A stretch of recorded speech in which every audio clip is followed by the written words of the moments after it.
Hello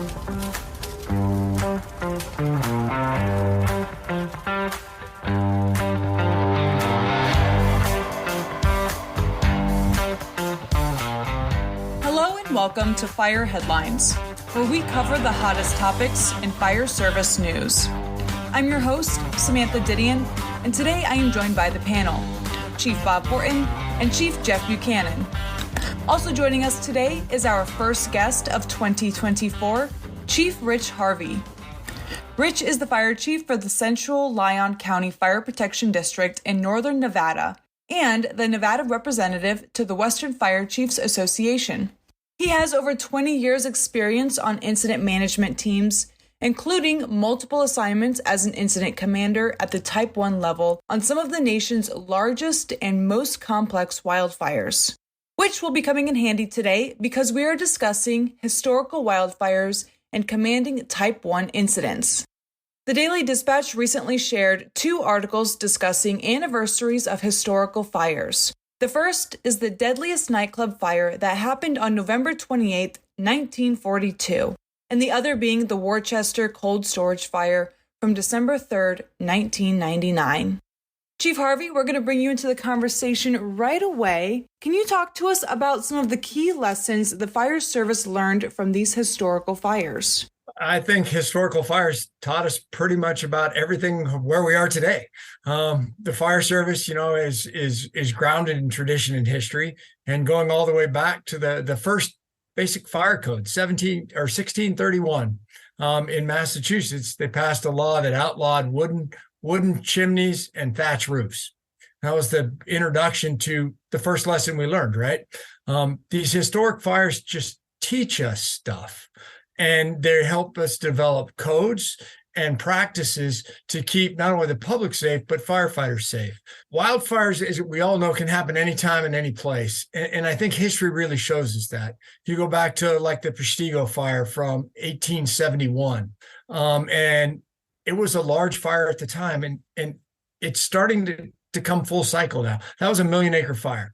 And now we're seeing 1 million acre fires in Northern Nevada, the August complex. We're seeing 1 million acre fires with the Dixie fire in Northern California. The right alignment, if you will, of fuel conditions, topography, drought, weather, and when you get that alignment, those catastrophic fires have happened for years. They're still happening, and they continue to happen to us tomorrow. Let's bring Bob and Jeff into this conversation as well. Jeff, what do you think are some key lessons learned from these fires, and what is your experience with large-scale fires? I'll jump in here, Samantha. Thanks for that. It's great to see you, and Bob and Rich, great to see you too. I think one of the key takeaways from these historical fires is I think it drives us in a direction of innovation. And what I mean by that is necessity is the mother of invention. And when you look at either from a wildfire standpoint or when we get into the next article, really about locating firefighters, I think that these events, while tragic, help push us into a place of advancement. In the wildfire space, there's lots and lots of technological advances being done in the area of early detection, trying to find fires more quickly so we can get the right resources out to extinguish the fire before they get to 1 million acres, which is just a crazy number, just an absolutely crazy number. For some reason, I just feel like it's necessary to put this into context, and I don't even know why I remember this silly little stat, but 640 acres is 1 square mile. So when you think about 1 million acres, I can't do the math that quick in my head. That's a big, it's big. It's just really big, right? So I think that what these historical fires do is it says, okay, we can't continue to keep having these fires grow to 1 million acres. How can we use resources in general, but technology specifically, in order to drive us towards a solution more quickly? And so that's a big takeaway for me. I think it, again, while tragic, it helps highlight some of the challenges that we are still finding in the fire service particularly, and it drives really smart people to come up with more solutions. So that's a big takeaway. And historical fires, Samantha, help, to Jeff's point, re-engineer how buildings are, the development of codes from the fire that Rich had cited early on, all the way through what we're learning today, both in practice, but we also have the benefit in more of a modern era to create some of these environments in a laboratory space. So you have, NIST researchers who are studying construction and building design to see if there's ways to slow fire spread, because the way you combat fires is, through fire resistive materials in the construction process, reduction of ignition sources, suppression, of course, is a piece of that puzzle. And we learn a lot. I mean, no chief shows up to work one day saying, I hope we've get the historic fire that we can talk about. Nobody wants to be the historic fire, but it's a loss on the industry if we move past them and don't learn. So, a lot has come from it. Jeff highlighted some of the technology. What seems to me to stand out, at least in my era, I've only been in the fire service about 23 years. Jeff and I are from Las Vegas. Well, Jeff lives in Las Vegas. I'm from Las Vegas. And the MGM fire sticks out in my mind of one of the earlier, quote, historical fires where I learned about the effect of fire codes and the response of that time. But I want to kind of punt it back to Rich, because it seems to stand out to me that many of these larger impact fires are heavily driven, whether wildfire or structure environment, is heavily driven by the wind. And that our alarms should be going off as firefighters when we have forecasts that are particularly windy days. I don't know, Rich, if that's your experience or if you wanted to share anything about those conditions. Yeah, well, I first like to echo Jeff's point in terms of innovation, right? We talked about the first fire code in structure environment was 1631. The first wildland urban interface code came out in 2018.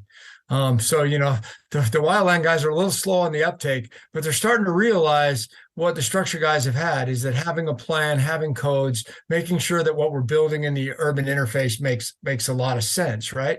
Because to your point, we are not going to be able to engineer the natural environment to a state where we're not going to get these fires.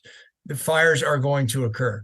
The window for the opportunity for those fires gets bigger, right? We know that the fire seasons are longer, that's when I talk about the window being open, it's open longer.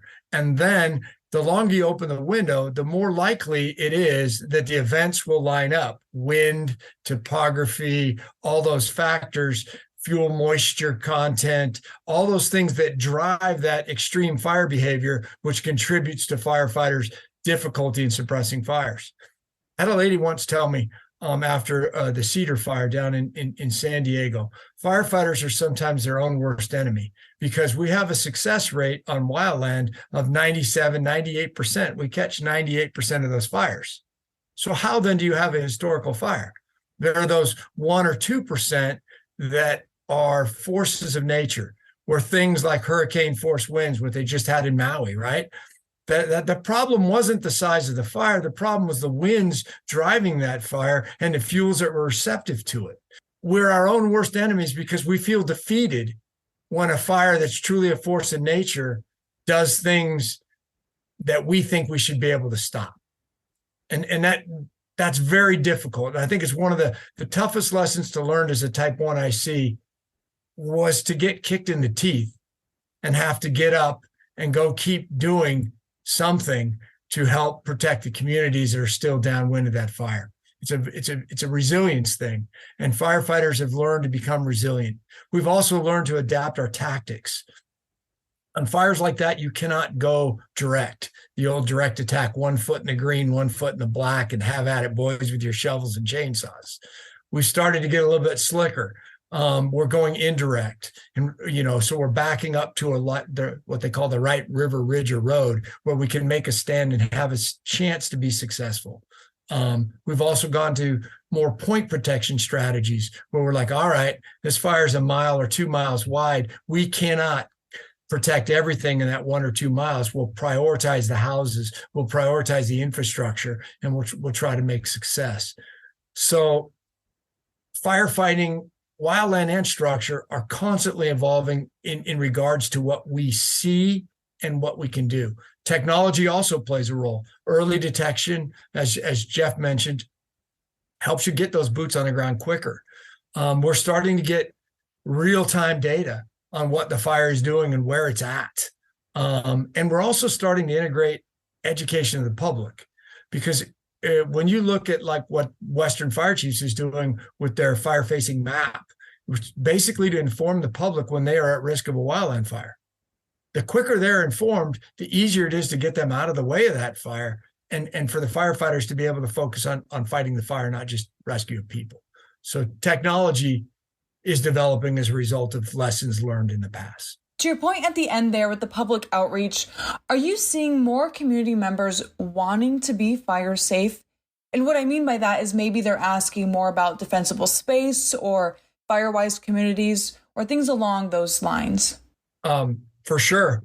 And I think the reasons are kind of multiple.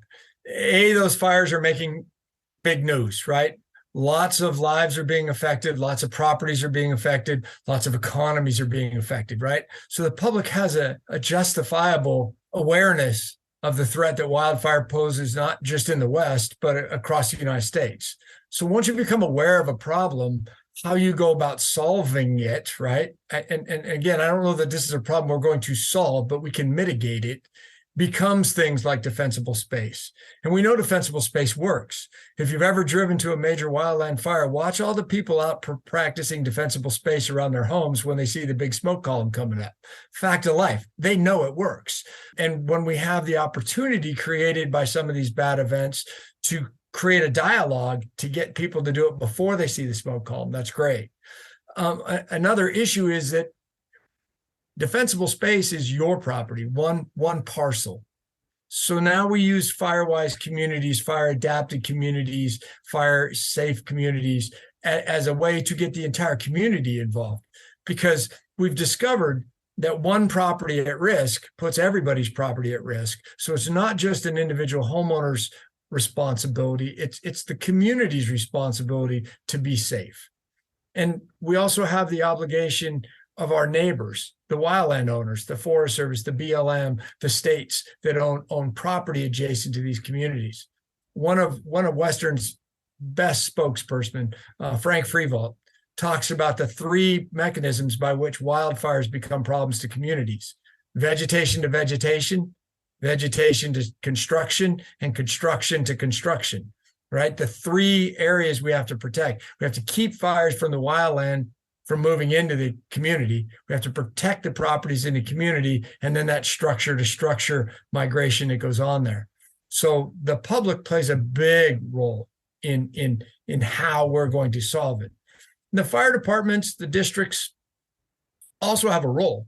We're trying to get better at our response times, get more coordinated, get aircraft up quicker, get there faster. So I kind of like the old bar fight analogy, right? Catch it when it's small and beat the crap out of it, because you do not want it to get that head of steam. So the fire department's got to work on that, getting our response level up, getting our strength up so that when we do initial attack, we're successful. I'd like to jump in here for a second too, Samantha, and just point out, and I know that Rich has been heavily involved in it. Bob's been very heavily involved in it. Frank Freevault is very heavily involved in it.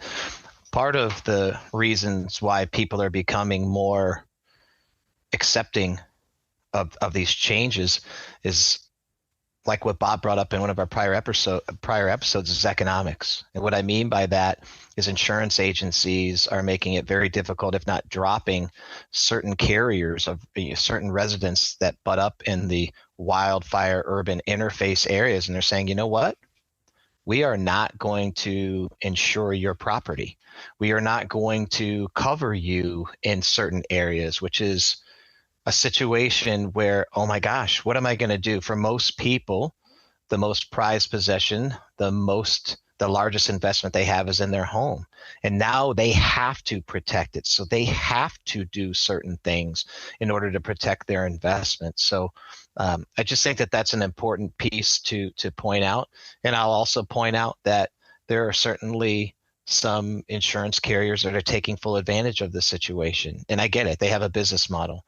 They're trying to make money. And they're not in the business of altruism. And while their mission may be good, trying to help out people, they're also heavily involved in capitalism. I get that. But the point is that certain decisions that are being made are driving residences to adopt new policies and procedures. And really the moral to the story is hopefully we can get more messaging out where more residents will adhere to mitigation techniques, whether it's in defensible space, certain construction materials, or myriad other reasons or ways that you can minimize the opportunity of losing your house in a wildfire. It's about being more preventative.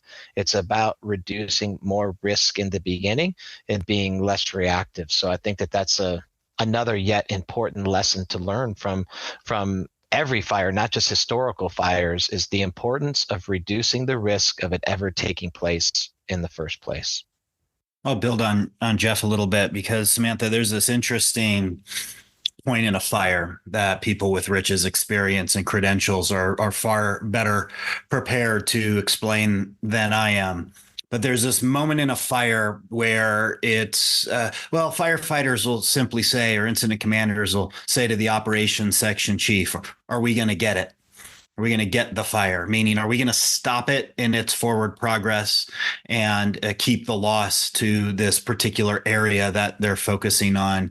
And the difference between what we would call routine in the fire service, routine structure fire, and what elevates to these historic fires we'll call a mega fire is we miss the equilibrium where the resources and the conditions are aligned in such a way that we can, quote, get the fire. We can stop its forward progress.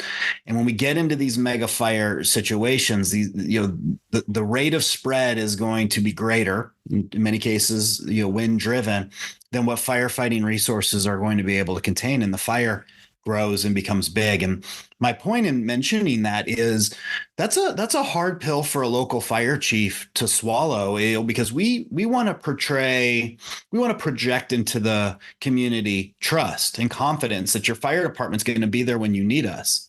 But as fires grow and flip past this particular size, whatever it is, and it's different for each community and it's different for every conditions, there reaches a point where the fire department can't meet what that goal or objective is. And so imagine for a second, the fire chief, when we were working together, that you and I would have crafted a message, Samantha, to go to the community and say, community, when you need us most, we probably won't be there.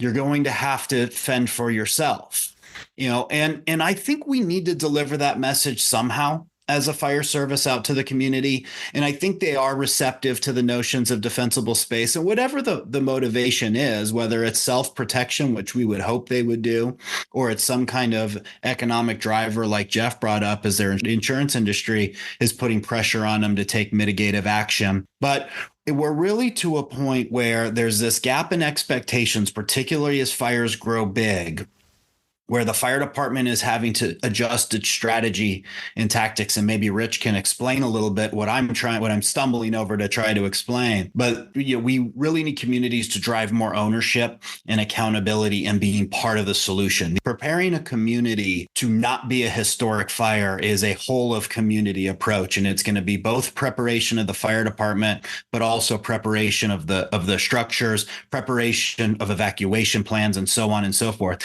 And we learned in Southern Oregon, it's not just from the wildland into the structures, that one of those conditions Rich just pointed out, from vegetation to construction, but we watched it just burn structure to structure to structure.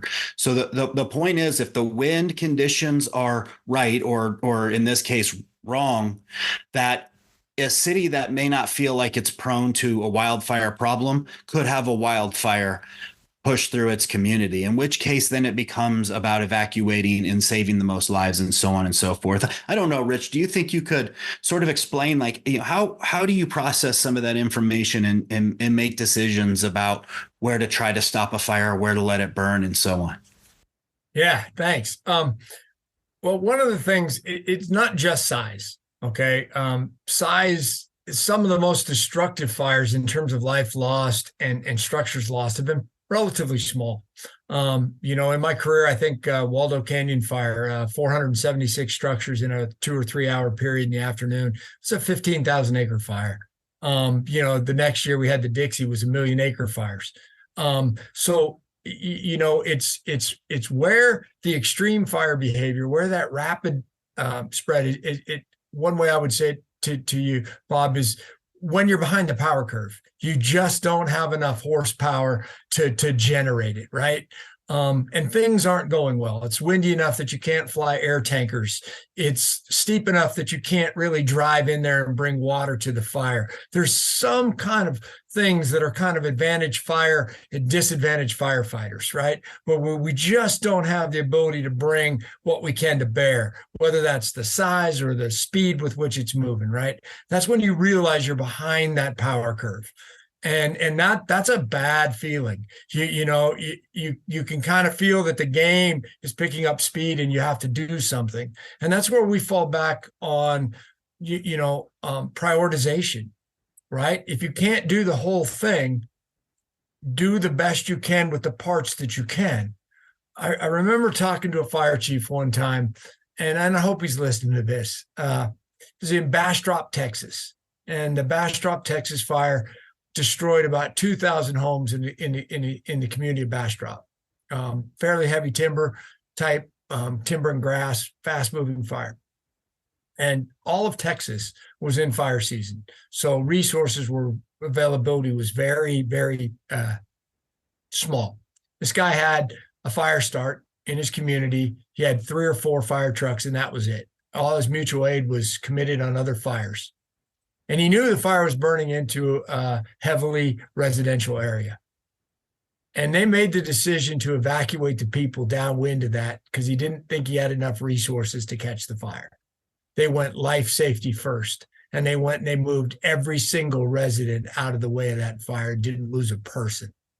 But to this day, a gentleman still thinks he should have maybe tried to attack that fire and put it out. And he knows he couldn't do it.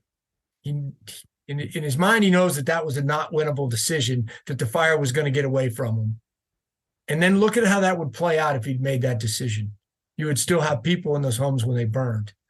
And that's probably the hardest thing. When you have scarce amount of resources and this incredibly aggressive fire, how do you deploy them to the best of your asset, best of your ability? And you do it by priorities. You pick the places where you can win and take that. And then, as I would call it, you connect the dots. You take the places where you could win, you take the places where you could do stuff, and then you start to tie them together so you can beat the whole beast.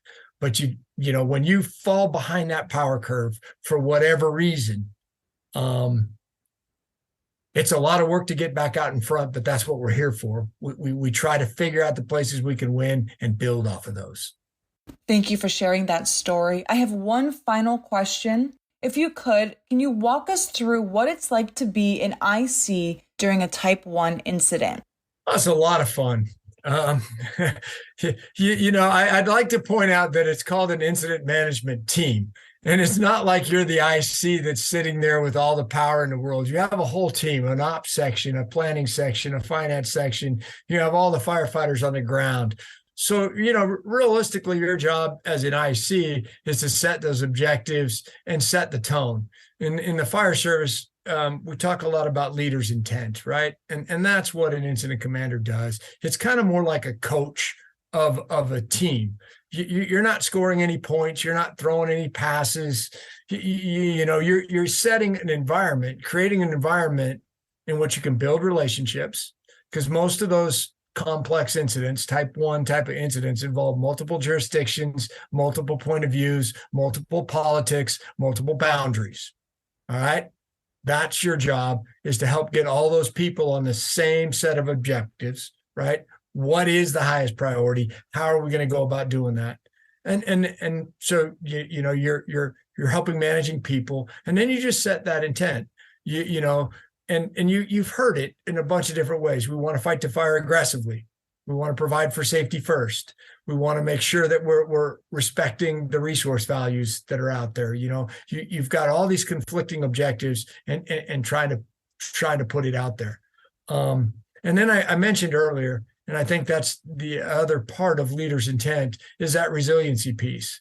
When you get that fire, that 1 in 100 fire, 1 in a million fire, when you get that fire, it's going to score some points. It is going to burn some houses. It is going to hurt some people. It is going to be impactful on that community for decades. And that kind of sucks. It kind of feels like you lose because there's not a lot of satisfaction in catching it the day after it burned down 476 homes. But you have to do that, and you have to find it. One of the hardest days I remember was the day after June 26th in Colorado Springs, the day after the Waldo Canyon fire hit the town of Colorado Springs.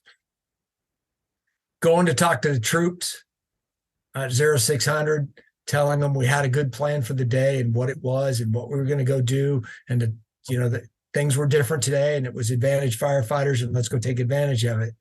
And then driving across town to a public meeting with people severely impacted by that fire. And the forest supervisor, Jerry Marr, asked me, she goes, "How are we feeling today?" And I'll probably never forget that question because it was like you felt like shit. It was a bad day. And that's not the right answer. You're not allowed to feel like shit because you still got this fire out there and people are still looking to you to do your job, to lead your firefighters, to make sure that there's a plan and to try to minimize what happens bad today. And striking that balance between the reverence of knowing what happened and the optimism of having to still fight the fire is super difficult. And that's really the challenge. It's not the strategies and the tactics. It's not throwing dirt with a shovel. The hardest part about these mega fires, these historical fires, is the people and the impact that fire has. And people is two prongs for me: the community, those impacted, and the firefighters impacted. You have to keep them both in the game. You have to keep them focused on the long term. And I think that's where some of these codes come in, right? We learn those painful lessons. We do not want to repeat those painful lessons. And we want to put in place the best practices, the changes that we can do so that we don't have to do that. We also know it's going to happen. When the right conditions align, bad things are going to happen to good people. And that's part of leadership too, is to try to minimize those using that expertise you've developed over the years. Thank you for sharing that, Chief Harvey. If any of our listeners have questions on defensible space, that information can be found in the weekly wildfire articles published by the Western Fire Chiefs Association. But thank you, Chiefs, for joining us today, and thank you to our listeners for tuning in. A link to the articles we discussed can be found in the show notes. And if you haven't already, be sure to subscribe. And if you have a question for the panel, please reach out to us at fireheadlines@wfca.com and let us know what's on your mind. We'll see you back here next week for more Fire Headlines.